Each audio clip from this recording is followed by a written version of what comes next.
everyone. Today we're talking about Hollandaise, one of the 5 leading sauces, and I'm going to show you how to prepare it. A couple of things that you're going to need. You need some egg yolks, and that would be whole eggs separated from the whites. Now your whites, you can save them and use them for meringue or another application. So I've got 3 large egg yolks. You're also going to need some lemon juice. Make sure that you squeeze, when you squeeze the lemons, you get all the seeds out. A little bit of water. You're going to need some clarified butter. And we clarify the butter to remove all the milk solids, and it makes it more stable. Make sure that your butter is not too hot though. If the butter is too hot, it could break the sauce. And I'm going to show you what a broken sauce looks like. Okay, so we're going to take our egg yolks and we're going to add a little bit of lemon juice. Now the lemon juice is part of the liquid that we're going to emulsify with the clarified butter. Now you know oil and water don't normally mix together and stay together permanently. But the egg yolks, the lecithin in the egg yolks binds it together and emulsifies it. Okay. Then we're going to put our egg yolks and wet over boiling water, and we're going to rapidly whisk them. Now I really want you to take a look at the motion of my hand. You see how I'm doing the back and forth motion versus the round and round motion. The back and forth motion will help save your wrist from carpal tunnel. So you're actually going to build up some forearm strength. You may have to go back and forth from the hot water, on and off, adjusting the heat. If it's too hot, you're going to scramble your eggs. So you whisk your yolks until they're thick and pale yellow. Okay. Now once that's done, we're going to incorporate the clarified butter.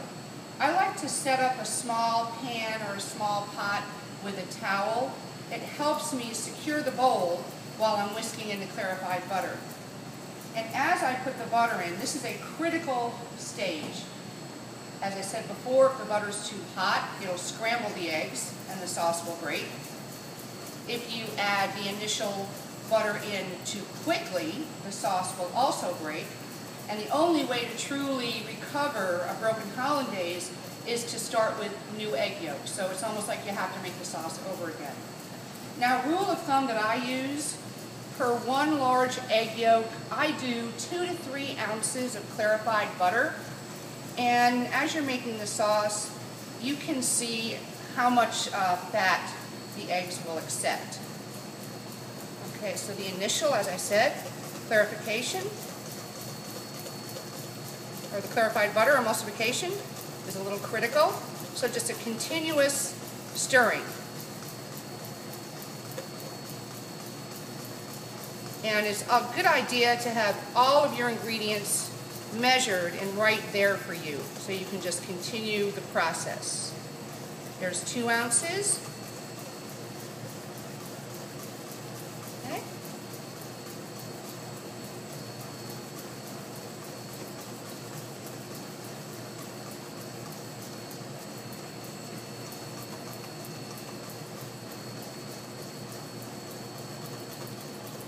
Now once you've added all of your butter in, you're going to season it. And that's where you can taste it, and you can adjust it with a little bit more lemon juice if needed.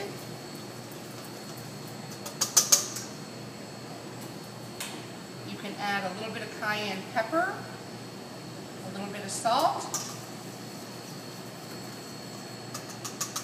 and the finished product should be a nice, nappable. You see how that naps on the side of the bowl there? Nice, smooth, nappable consistency. Now I have a hollandaise over here that I broke earlier. I deliberately broke it because I wanted you to see the consistency. See how the oil is separating from the egg yolks? And that's from adding the clarified butter too quickly. This is a very easy sauce. It is pretty temperamental. You cannot hold it for more than 2 to 3 hours. at a moderate temperature. If it gets too hot, it will break. Usually I work in restaurants where I've prepared it for my evening restaurant line, and by the end of the dinner hour we would throw it away. You can't refrigerate it and then reheat it because it will break. But it's a very wonderful sauce. It goes great on seafood, on poultry, on vegetables. It has a lot of applications. Thank you for watching, and happy cooking.